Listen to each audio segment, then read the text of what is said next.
play pranks, swapping places, and watching the confusion unfold. Our bond was more than just physical, it was almost telepathic.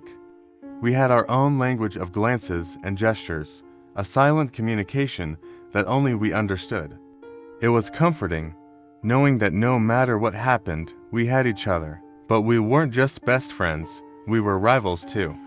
There was always a healthy competition between us, whether it was for better grades, faster race times, or who could tell the best joke. Lewis had a natural charm that drew people in, while I was more introspective, preferring to observe and think before acting. Yet, despite our differences, we complemented each other perfectly. As we got older, our interests began to diverge. Lewis became passionate about music, spending hours in his room practicing guitar, while I threw myself into sports, determined to make the varsity basketball team. Still, our bond remained unshaken, and we always found time for our shared adventures.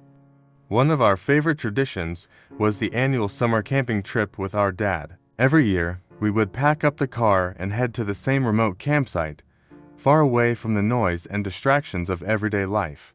Those trips were magical, filled with late-night ghost stories around the campfire, fishing in the clear, cool lake, and hiking through the dense forest trails. It was during one of these trips that we discovered an old, abandoned cabin deep in the woods.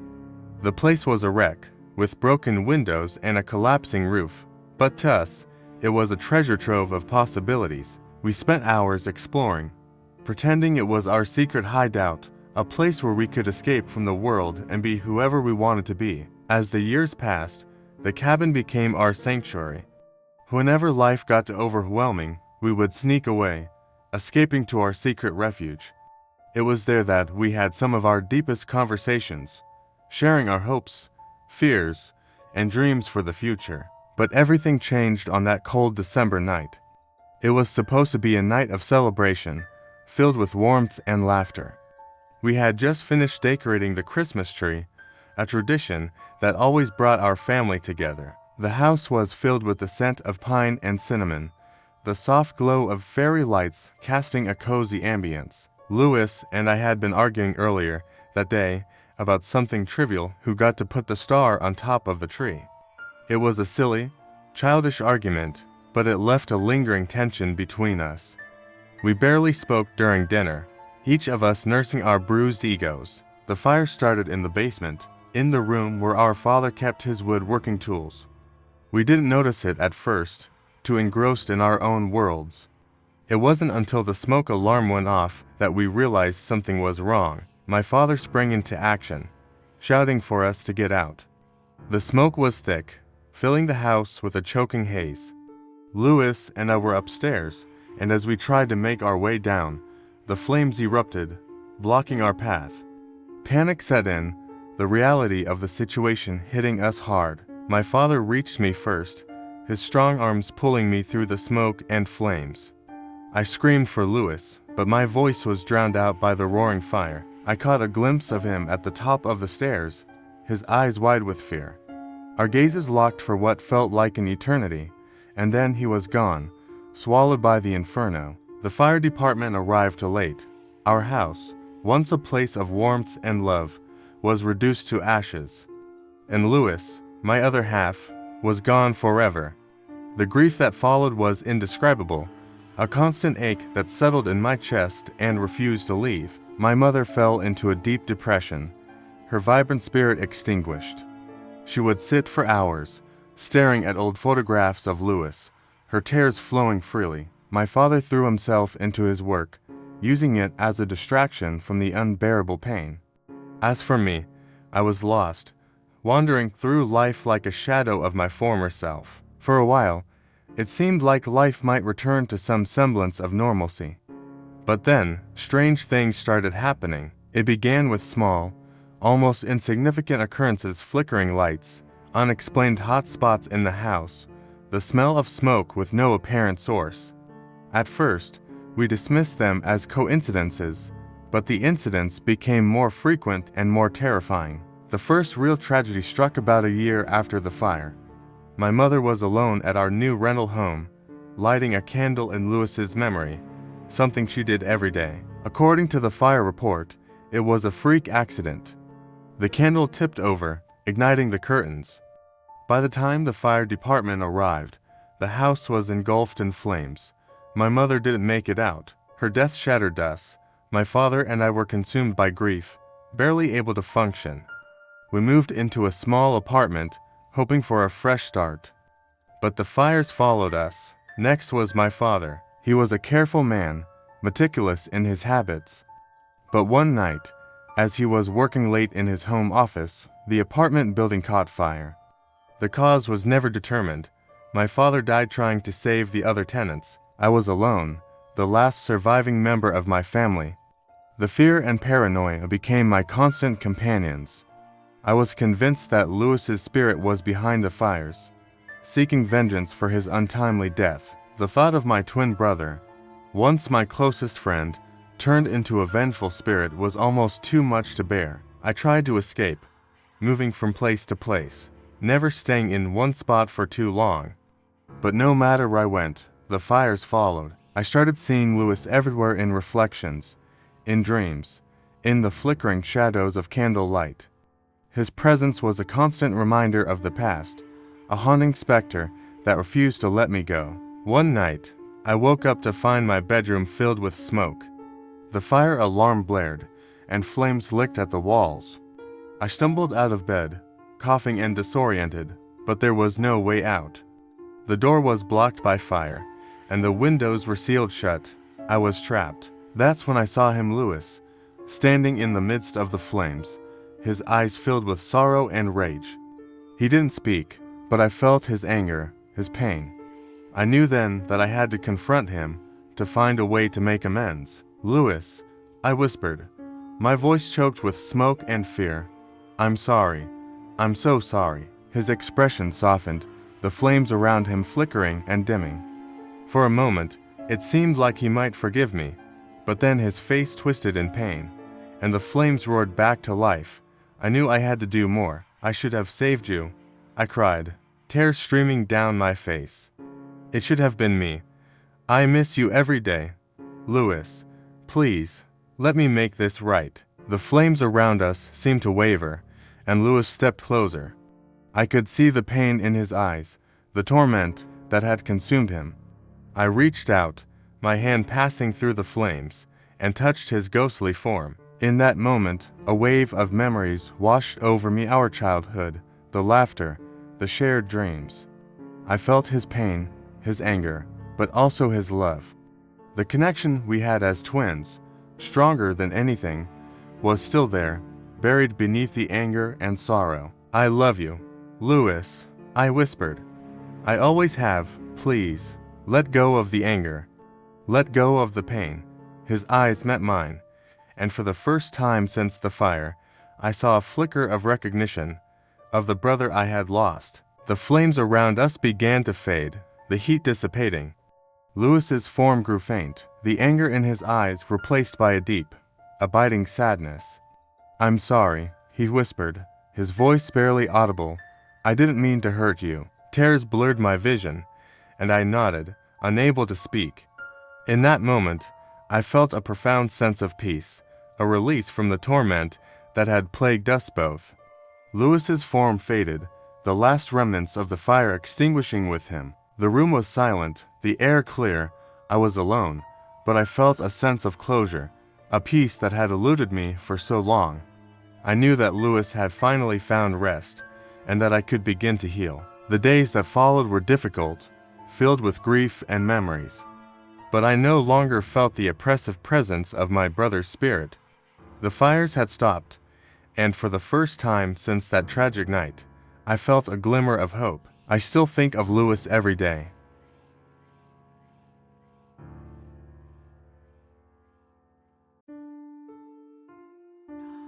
Lately, I've been having trouble keeping a consistent sleep schedule.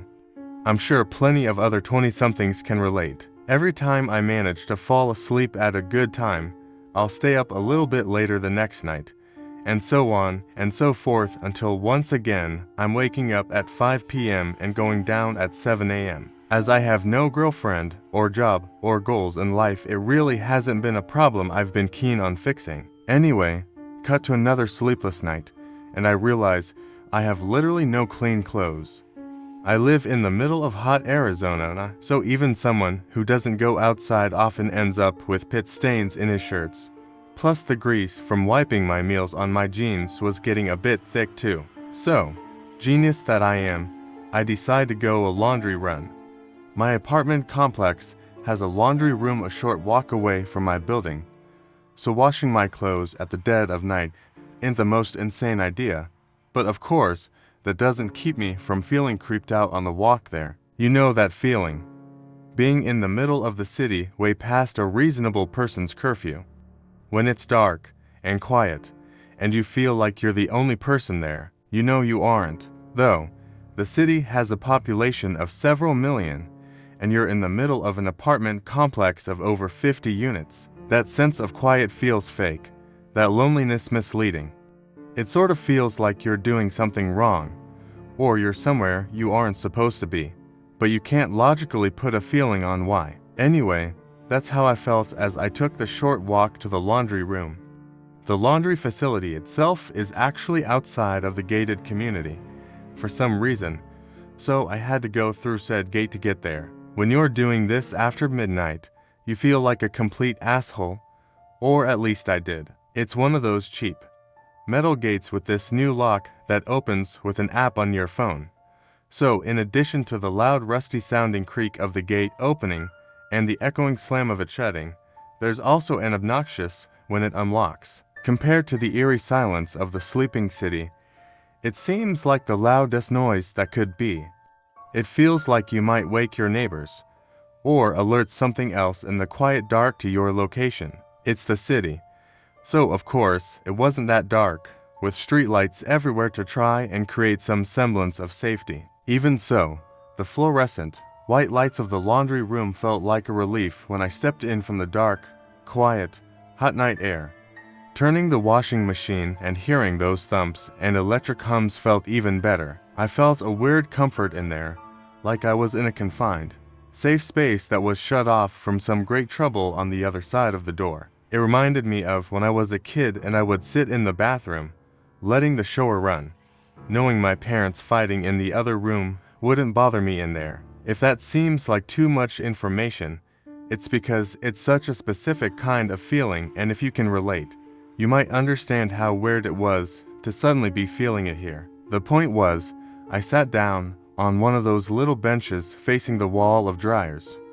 I sat down, looked at my phone for a minute, then I leaned my head back and shut my eyes. The next thing I remember was the sound of someone trying to turn the locked doorknob to the laundry room.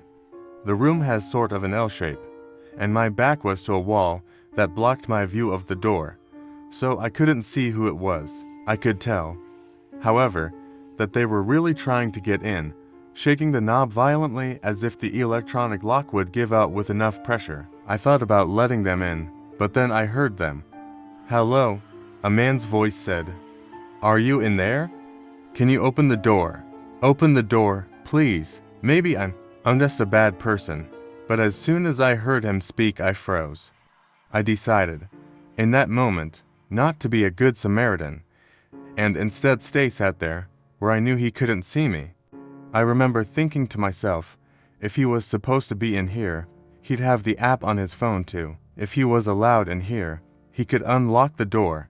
The idea of a stranger trying to get into the laundry room with me this late at night, a stranger who didn't even live here, was enough to keep me away from that door. I was stuck there now, and so I leaned my head back against the wall and shut my eyes again. Hey, I snapped back awake at the sound of another person. There was a guy, peeking over from the bend of the corner, as if he wasn't sure if he was supposed to see me there or not. He was dressed in a black sweatshirt and skinny jeans, bald, with the greenest eyes I think I've ever seen. He was pale and gaunt, and had a look that made me think tweaker against my better judgment. I made small talk with him, trying to act like I wasn't just asleep. We talked about how hot it was out there. He asked which machines were empty, and I said all of them more or less. It was an awkward, quick little exchange, until he said, "Did you hear me at the door?" I felt icicles on the back of my neck. It was only now that I recognized the guy's voice as the same from before. I felt guilty, and more than that afraid of what he might do if I said yes. I immediately felt all the more uncomfortable being alone here with this guy. No, I lied. I was asleep. Sorry. "Are you lying to me?" he said, with a weird sternness in his voice. It was like a parent talking to a child. "No," I responded. "No, I really was just asleep. I couldn't hear you. Sorry." He responded. He stared at me for a moment, his mouth hanging slightly open. It felt like the longest couple of seconds of my life, until he walked away to tend to his wash cycle. I stared at my phone until he left, dreading every single moment as I attentively listened to the sounds of his footsteps until I heard the door shut again. When I was certain he was gone, I knew it was time to get back home. But then I froze again. If I was uncomfortable being alone in here with him, I thought it would be so much worse being alone out there, in the dark, with him. What if he followed me home? The thought kept me on that bench until I felt my eyes closing again. When they opened again, that dude was back in front of me, leaning down, staring right into my face. I jumped, to say the least, but didn't have the courage to shout at him or do anything but whisper "what the fuck." In a panic, "You fell asleep," he said, like some kind of detective. His inflection was so strange. It was like he was asking me a question and making a statement at the same time. I didn't know which it was, so I responded yeah. I was as far back against the wall I could be at this point, clearly trying to get away from the man standing between me and my escape. Instead of seeing how uncomfortable I was, though, he chose to sit right down next to me. I felt like I might just break into tears at that moment. "Are you here all alone?" That question was maybe the worst thing I could have heard at the moment. "No," I lied. "I'm waiting on my brother." I don't have a brother, much less one I was waiting on, but I wanted to put the image in the guy's head that there was another man coming here soon. I felt like it might keep me safer. "Aha," he said in response. His voice was raspy, and the weird way of pronouncing what I imagined was meant to be a "ha" felt like something trying to remember how to sound human. It's then that he put his hand on my thigh. "You're a sweet thing," he said, and I felt my lower lip tremble. "Sweet tender. I'm a man, and I'm not in the best shape, so I am in no way used to getting hit on. Certainly not by crackhead dudes with no sense of personal space." It was possible, I assumed, but something about the way he was looking at me made it feel wrong. I struggled to describe it, even in my own head. He wasn't looking at me in a way that felt lecherous. In fact, it didn't look like he had any kind of desire within him at all. Instead, it felt like there was some kind of inexplainable hunger behind those eyes. Whatever the case, I never want to know what he was thinking in that moment. I heard the door open again, and the sound was startling enough to break me out of my fear trance and make me stand up. Another man came in, this guy much heavier than both of us, and hairy too, with hair longer than most women I've met and a big beard on his face. It must have given some credence to my life from before, because the tweaker guy stood up when he saw him. He shot me one more of those inexplainable glances before heading out the door. If I wasn't going to walk out that door before, I sure as shit wasn't going to do it now. I felt way more comfortable with this new guy here anyway, especially since he seemed to mind his own business. Before I knew what I was doing, I found myself shutting my eyes again. "Don't go with him." I woke up again to the sound of a new voice, and given what happened last time, I was in a panic. This time, however, it was just the heavier guy in the room with me, tending to his dryer. I must have slept through his entire wash cycle, and I was immediately surprised and worried that I wasn't woken up by the tweaker in all that time. "You shouldn't go with him," the guy said again, his back facing me. "I shouldn't go with who?" I asked, confused, but somehow feeling like I knew just who he was talking about. "Don't go with that guy," he said again. a bit of a hum in his voice as he started the dry cycle. "You won't like him. He isn't good for you." "Okay, thanks," I said, not sure what else there was to say. He simply nodded and walked back out into the night. I realized quickly that this was probably my best chance to get home. I all but ran my way out, not caring about my laundry, which was still sitting wet in the washing machine. As soon as I cleared the threshold of the door, the dude was gone, nowhere to be seen, and I was immediately in some kind of panic. I started power walking towards my apartment when I heard a familiar voice and my heart all but stopped. "Hey ya there," he rasped, sweet and tender. I broke into a run towards the gate, and without thinking tried the handle. It was locked, of course, and as I reached for my phone I could hear the sounds of rushed footsteps against the pavement behind me. My hands were shaking as I tried to unlock my phone, get to the app, and hold it to the gate's Bluetooth sensor. Oh my God, the loading bar. It felt intentionally designed to break my heart, moving up to 60% and then stopping for a few seconds, a second that felt like it would be my last. I cursed at my phone, my voice cracking, pleading to just work, until I finally heard that obnoxious beep, which at that moment was the greatest sound I'd ever heard in my life. I reached for the gate and pulled it open. It got maybe 2 inches open when I felt firm hands grab my shoulders, pulling me back. I watched my grip slip off of the gate handle and saw it slam shut, locking in place. My eyes flew open, and I was back at the laundry room. I broke into a weak laugh, and even started crying a little bit.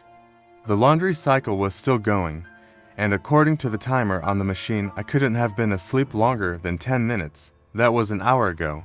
I'm sitting here, still in the laundry room, typing all of this out because I don't know how else to keep myself awake.